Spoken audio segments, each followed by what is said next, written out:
nessa noite, filho meu.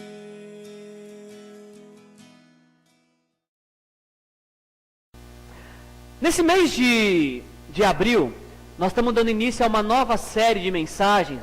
Nós temos trabalhado a cada mês séries de mensagens, e nesse mês de abril vamos começar uma nova série de mensagens chamada Pentecostes, uma história a ser vivida.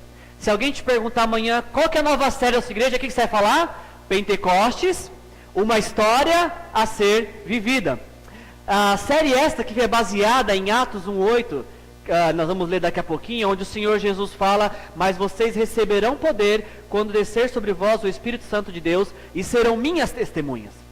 E é por esse motivo que Pentecostes é uma história ainda para ser vivida. Algo que aconteceu no primeiro século, mas que precisamos viver ainda hoje, porque ainda hoje o Espírito Santo de Deus tem sido derramado em nossas vidas com a finalidade única de nos fazer testemunhas do grande amor do nosso Deus.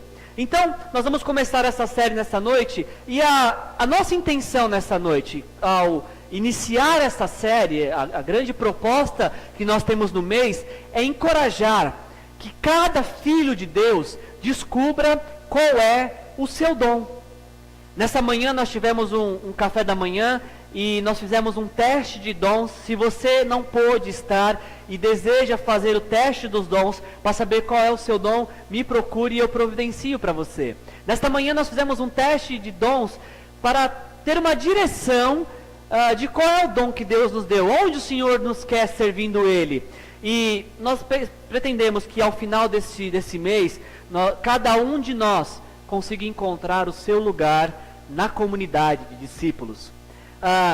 Deus tem nos desafiado nos últimos meses, talvez últimos dias, a repensar profundamente sobre vontade e propósito de Deus. Temos sido profundamente tocados com essas duas palavras, vontade e propósito, vontade e propósito. E eu creio que esta série nos ajudará muito no que diz respeito a compreender a vontade e os propósitos de Deus para a nossa vida também. Vocês sabem muito bem que a palavra profética que nós recebemos nesse ano de 2013 é maturidade. Deus quer nos levar à maturidade, e nós começamos o ano falando sobre maturidade espiritual. Um dos aspectos da maturidade espiritual é justamente reconhecer qual é o seu dom e colocá-lo em prática. Então, que ao término dessa série nós possamos chegar à conclusão de para o que Deus tem nos chamado, o que Deus espera de nós, e assim possamos servir no nome de Jesus. E para dar início nessa mensagem de hoje, eu escolhi o texto de Atos 2, que é o texto que acontece no cenário de Pentecoste. No ano passado, nós vimos que os judeus, no primeiro século, eles tinham 3 grandes festas. Todo judeu do primeiro século, aonde quer que ele morasse, ele precisava ir para Jerusalém 3 vezes por ano, para celebrar o Shalosh Regalim, ou as 3 grandes festas, ou as 3 festas das peregrinações, que era a Páscoa, ou Pessar, que acontecia aproximadamente em abril, o Shavuot, ou Pentecoste, que acontecia aproximadamente em junho, 50 dias depois da Páscoa, e Sukkot, ou Tabernáculos, que acontecia aproximadamente em setembro. Então, todo judeu, onde quer que ele estivesse, 3 vezes por ano ele precisava ir até Jerusalém para celebrar a Páscoa, o Pentecostes e Tabernáculos. Quando a gente fala de Páscoa, nós estamos falando de libertação. Repita comigo: libertação. É uma maneira de definirmos essa festa de Páscoa. Na Páscoa, os judeus celebravam a libertação. Eles relembravam que eram escravos no Egito, eles eram oprimidos, e o grande Deus os libertou. Então na Páscoa se celebra a libertação.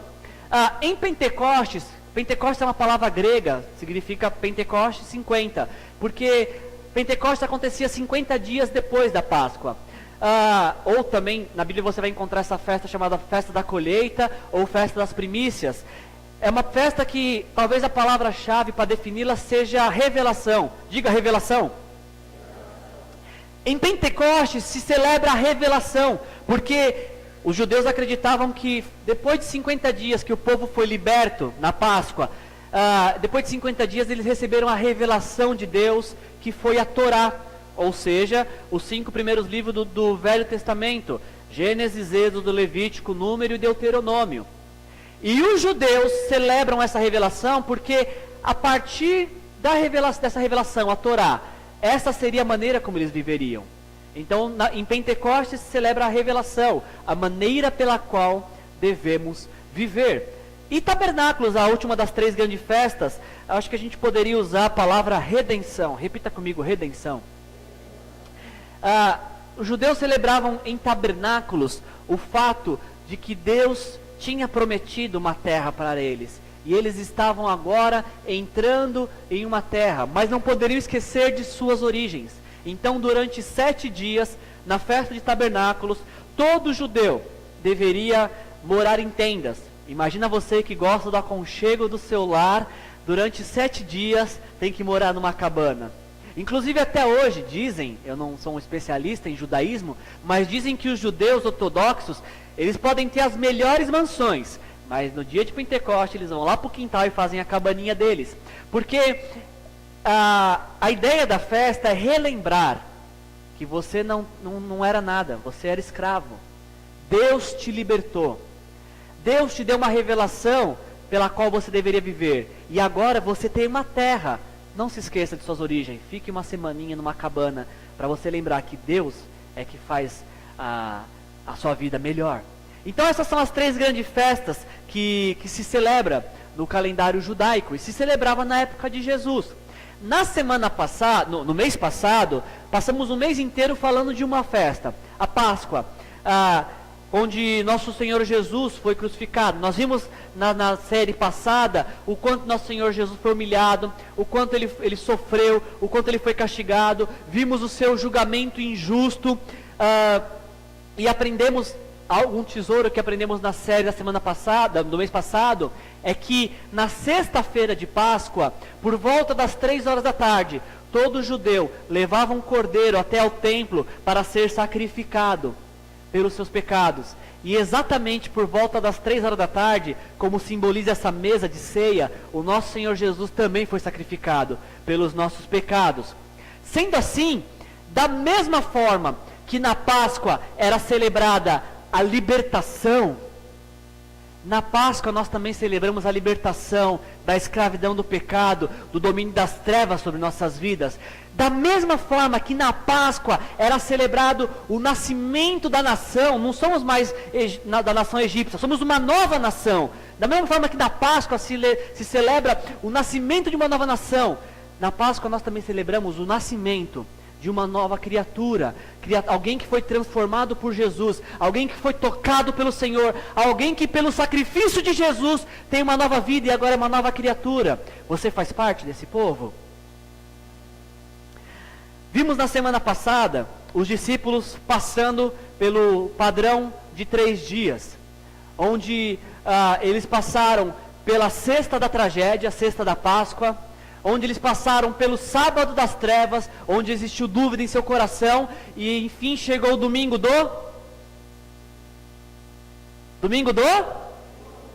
do triunfo, onde o Senhor Jesus ressuscitou e acabou dissipando trevas e tragédia, porque o triunfo prevaleceu na vida dos discípulos.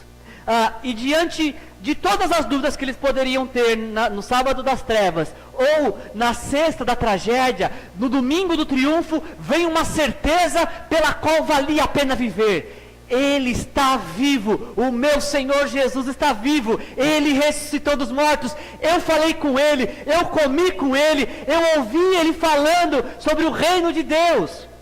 Se a sexta foi de tragédia, se o sábado foi de trevas, domingo trouxe um triunfo pelo qual valia a pena viver. Jesus Cristo ressuscitou, vivo está e está junto conosco, e por isso vale a pena viver. E esse Jesus que ressuscitou, e esse Jesus que está vivo, o livro de Atos começa falando que ele passou 40 dias com seus discípulos, depois da ressurreição. E nesse ponto nós começamos a nossa pregação. Atos capítulo 1, versículos de 1 a 5.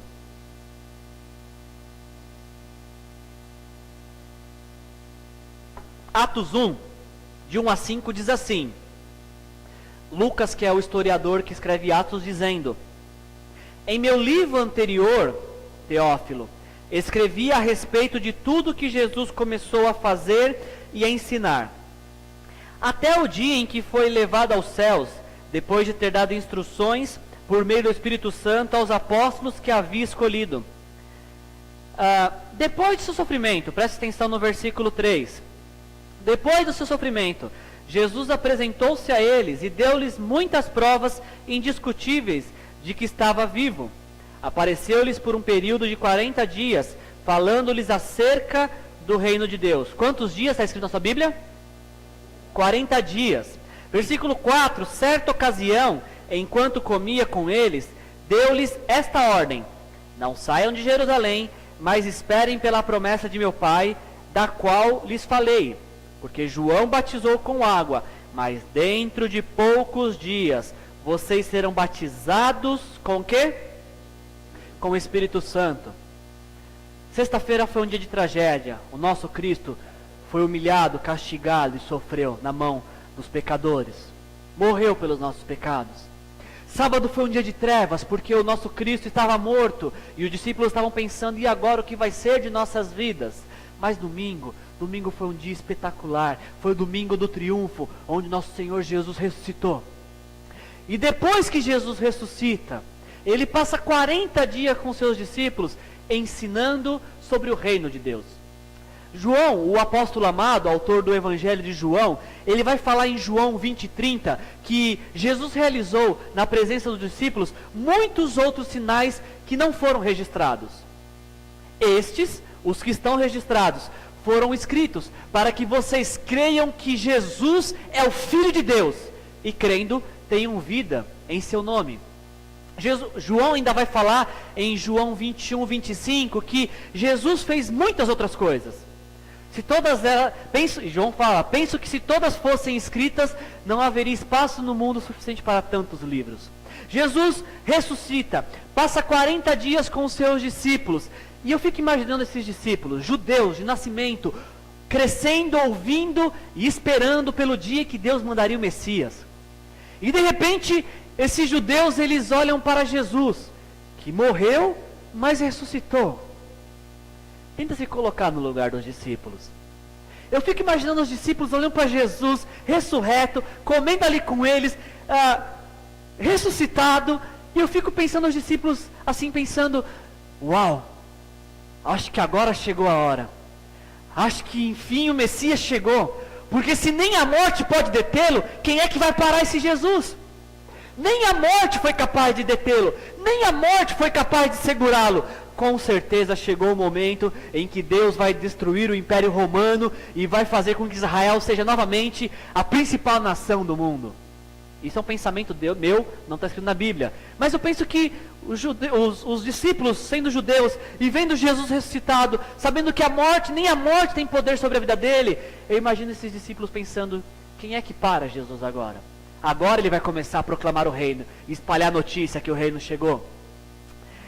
E eu penso que enquanto os discípulos estavam nessa expectativa do anúncio do reino, que Jesus seria aquele que anunciaria o reino, eis que chega a grande surpresa. Versículo 6 a 9.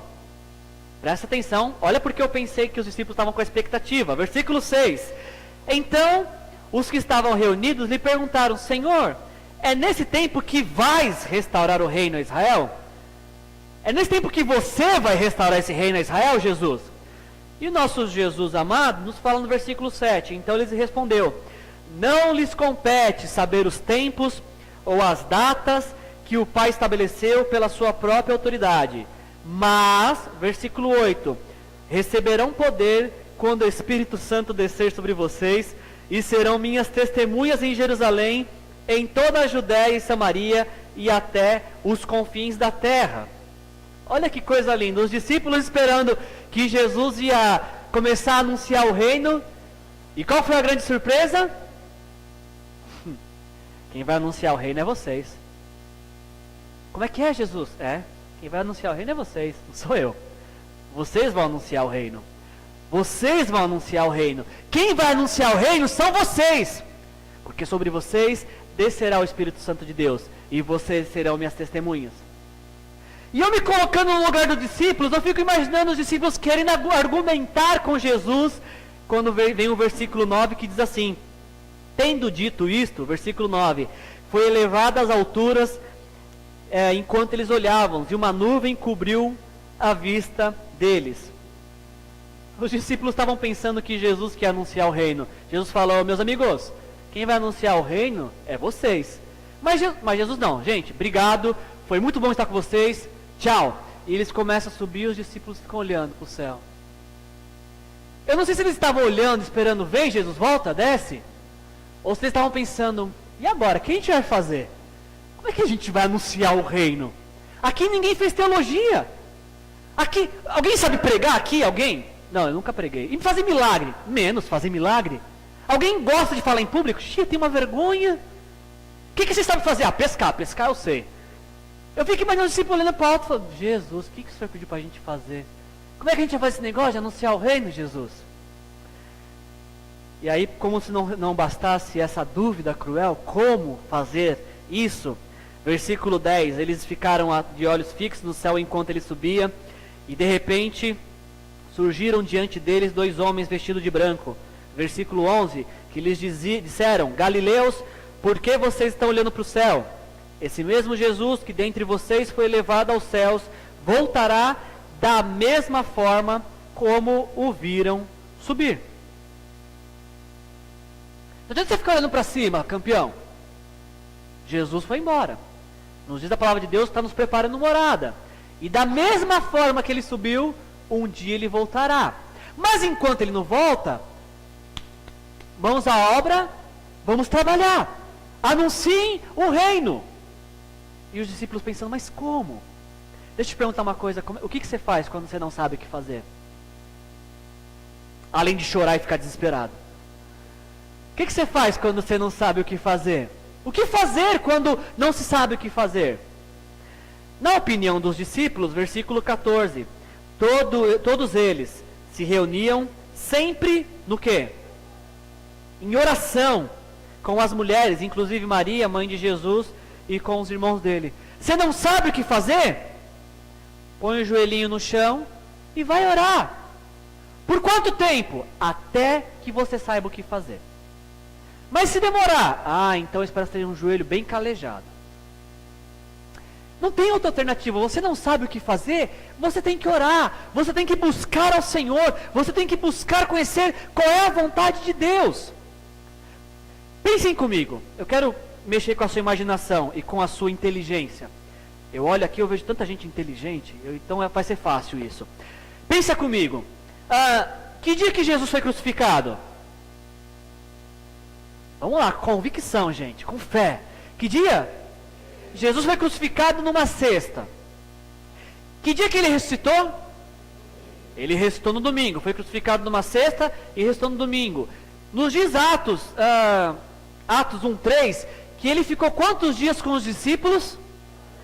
40. Jesus morreu na sexta, foi crucificado, ressuscitou no domingo e ficou 40 dias com os discípulos.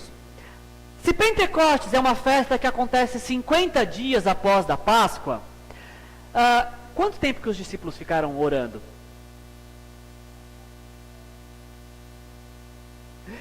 Se eu não estou ruim de conta, pelo menos 7. 7 dias em oração. 7 dias sem fazer outra coisa que não seja orando, buscando ao Senhor, clamando a Deus.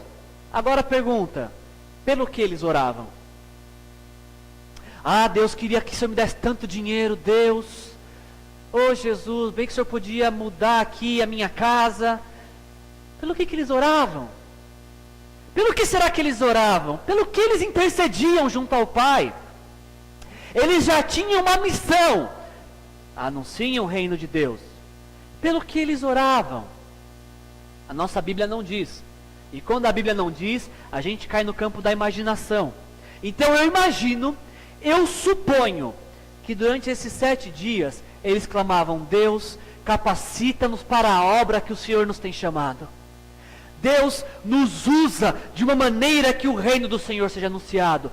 Deus, entre nós não temos teólogos, não temos pregadores, não temos pessoas com habilidade em falar ao público, não temos quem saiba fazer milagres, mas Deus aqui neste lugar tem pessoas sedentas por Ti, tem pessoas que querem experimentar mais do Senhor, tem pessoas que querem Te obedecer, tem pessoas que querem fazer a Tua vontade. Deus, cumpra a Tua vontade em nossas vidas.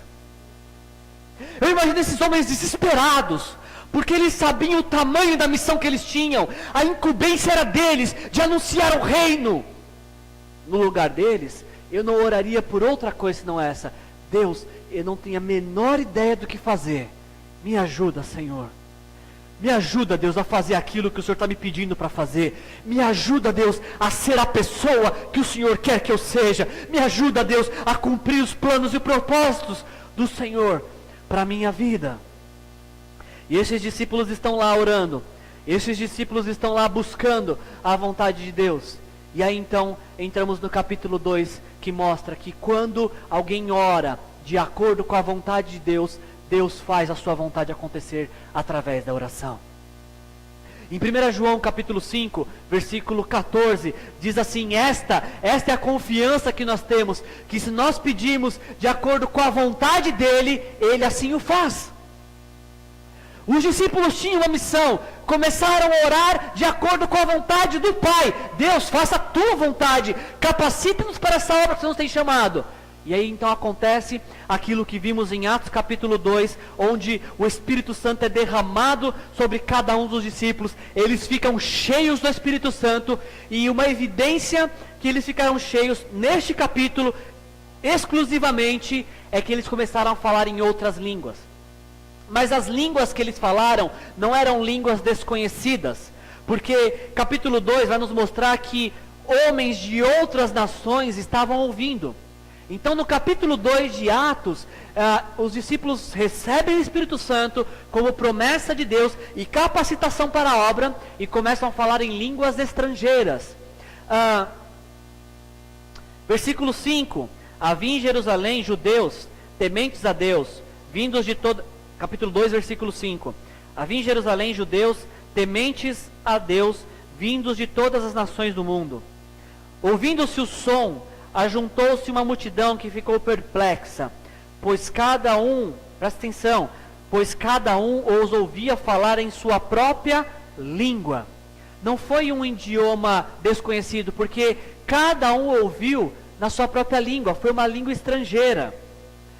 E aí quando eu olho para Pentecostes, quando eu lembro que Pentecostes é a festa da revelação de Deus, quando eu olho para o que aconteceu com os discípulos que estavam orando, penso eu, para que Deus os capacitasse para a obra para a qual Ele os tinha chamado. Eu vejo que 3 realidades aqui existem nesse texto, que vão se fundir e se transformar em uma única realidade. Quando eu olho para Atos 2, eu vejo 3 realidades, que vão se misturar e se transformar uma única realidade na vida desses discípulos. A primeira realidade é que Pentecostes é a festa da revelação.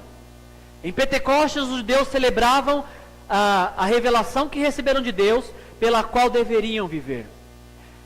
Como não existe coincidências no reino de Deus, justamente em Pentecostes os discípulos também recebem uma revelação. O Espírito Santo de Deus, que deveria ser aquele que conduziria suas vidas a partir daquele dia. Se os judeus antes do Pentecostes viviam pela Torá, guiados pela Torá, guiados por lei e por mandamentos, os discípulos agora em Pentecostes são guiados por uma nova lei, a lei do Espírito Santo de Deus. Essa é a primeira realidade que eu vejo. Em Pentecostes recebemos uma revelação que deve conduzir nossas vidas, ser guiados pelo Espírito de Deus. A segunda realidade que eu vejo acontecendo em Pentecostes, que quando Deus derrama o seu Espírito Santo, os discípulos são tocados, ficam cheios do Espírito Santo, e aquilo muda a vida deles para sempre. Você pega Pedro, antes de ser cheio do Espírito Santo, nega Jesus, corta a orelha do guarda, está interessado em quem vai ser o maior no reino, Mas depois de Pentecostes, esse homem que estava trancado no sábado de trevas, assustado e com medo, começa a anunciar para todo mundo a mensagem. E no primeiro sermão dele, 3.000 pessoas são salvas. Pentecostes é uma festa que você celebra a revelação. Os discípulos ficam cheios do Espírito Santo, e ao ficarem cheios do Espírito Santo, a vida deles nunca mais será como foi antes. Parênteses. Se porventura você olha para a sua vida e você olha que existem aspectos hoje que são iguaizinhos o que acontecia anteriormente na sua vida, pode ser porque você nunca tenha sido cheio do Espírito Santo ainda. Porque é impossível ser cheio do Espírito Santo e ser igual ao que era antes de encontrar com Jesus. Fecha parênteses. Pentecostes celebra a revelação. Pentecostes nos mostra os discípulos tendo a vida tocada e transformada por Deus. Mas Pentecostes tem algo que poucas pessoas falam. Os discípulos ficam cheios do Espírito Santo, e a primeira coisa que acontece após eles ficarem cheios do Espírito Santo é que as pessoas ao redor de onde eles estavam ficam tocadas. Olha o que diz Atos 2:7. Atos 2:7. Atônitos e maravilhados, eles perguntavam: acaso não são galileus? Todos esses homens que estão falando? Como ouvimos cada um de nós em nossa própria língua materna? Pula lá para o versículo 11. Tanto judeus como convertidos ao judaísmo, cretenses e árabes, nós os ouvimos declarar as maravilhas de Deus em nossa própria língua. E olha o questionamento, versículo 12. Atônitos e perplexos, todos perguntavam uns aos outros: o que significa isso? Pentecostes abençoou o povo de Deus. Mas quando o povo de Deus é abençoado, este povo abençoa os de fora. Em Pentecostes, os discípulos são cheios do Espírito Santo. Mas quando a multidão olha para esses discípulos cheios do Espírito Santo, perguntam: o que é isso? O que é que aconteceu com eles? Por que esse brilho no olhar? Por que essa alegria, esse sorriso no rosto? De onde vem essa vida? Vem da plenitude do Espírito Santo. Vem de ser cheio do Espírito de Deus. O tema do nosso mês é Pentecostes, uma história a ser. O tema do nosso mês é Pentecostes, uma história a ser. Uma história a ser vivida. E eu digo que é uma história a ser vivida porque o que aconteceu em Atos. Se você quer saber o que aconteceu em Atos, leia o livro de Atos essa semana. Pentecostes é uma história a ser vivida porque o que aconteceu em Atos é algo que Deus quer fazer nos nossos dias. Atos dos Apóstolos não é apenas um livro de história. Atos dos Apóstolos é um testemunho na história do que homens e mulheres cheias do Espírito Santo podem fazer.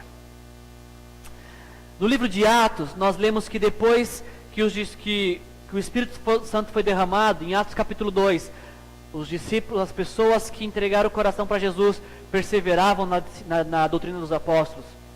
Em Atos capítulo 2, no finalzinho do capítulo, a gente vai ver que depois que eles foram feitos cheios do Espírito Santo, havia temor no meio deles, e por conta do temor, milagres e maravilhas aconteciam.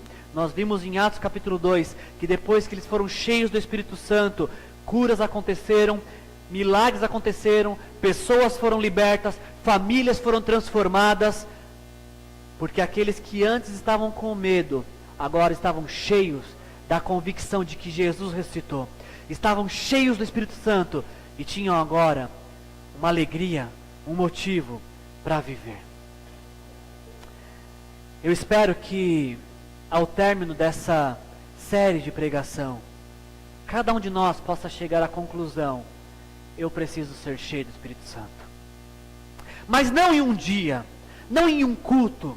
Eu preciso ser cheio do Espírito Santo todos os dias da minha vida. Porque esta é a revelação que Deus deu. É essa maneira que devo viver, cheio do Espírito Santo todos os dias. É o Espírito de Deus que deve conduzir a minha vida. Essa é a minha expectativa, que ao término, durante essa série, cheguemos a essa conclusão: como eu preciso ser cheio do Espírito Santo.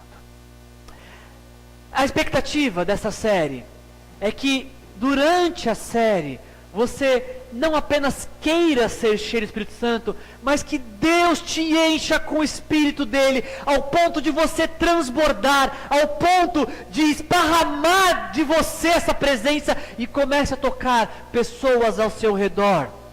A Bíblia nos fala que Pedro, cheio do Espírito Santo, transbordava tanto a presença de Deus na vida dele, que a sombra de Pedro curava. A Bíblia fala que Paulo era tão cheio do Espírito Santo que as roupas de Paulo colocadas sobre alguém curava. A Bíblia fala que esses homens eram tão cheios do Espírito Santo que não existia demônios que poderiam fazer frente a eles. Então a minha expectativa é que não apenas queiramos ser cheios do Espírito Santo, mas que sejamos em nome de Jesus. E o principal objetivo dessa série, é que quando queremos ser cheios do Espírito Santo e quando somos cheios do Espírito Santo, recebemos um grande presente de Deus. E é por isso que a nossa arte tem um presente. Quando somos cheios do Espírito Santo, recebemos um grande presente, que são dons espirituais. E o interessante do dom é que o dom não talvez seja um dos únicos presentes que a gente recebe para dar para outros. Você não recebe um dom para que a sua vida seja melhor. Você recebe um dom para que a vida do seu irmão seja melhor. Para que a vida do seu irmão seja diferente e transformada. Durante esse mês vamos estar falando sobre dons. E eu peço que você se dedique, não apenas em vir todos os domingos, mas de orar e perguntar a Deus, qual é o dom que o Senhor tem para mim? Deus, eu já entreguei minha vida para o Senhor, eu quero ser cheio do Espírito Santo. Deus, qual é o dom que o Senhor tem para mim? E sabe por que eu faço essa convocação e esse clamor nesta noite? Porque se porventura você tem muitos anos no cristianismo, faz muitos anos que você entregou sua vida para Jesus e até hoje não sabe qual é o seu dom, pode ser então que muitos anos, muitas pessoas deixaram de ser abençoadas, deixaram de ser tocadas, deixaram de ser transformadas, porque o seu dom faltou na atuação no corpo de Cristo. Que Deus nos dê graça, que Deus nos dê sabedoria, que Deus nos encha com o seu Espírito Santo e que ao término desse mês Deus nos revele qual o dom que Ele tem nos dado e que possamos, conscientes do dom de Deus em nossas vidas, nos inserirmos e encontrarmos o nosso lugar na comunidade dos discípulos, para que a igreja seja transformada, para que Itatiba conheça uma nova igreja, uma igreja que abençoe essa cidade em nome de Jesus. Feche seus olhos e vamos orar.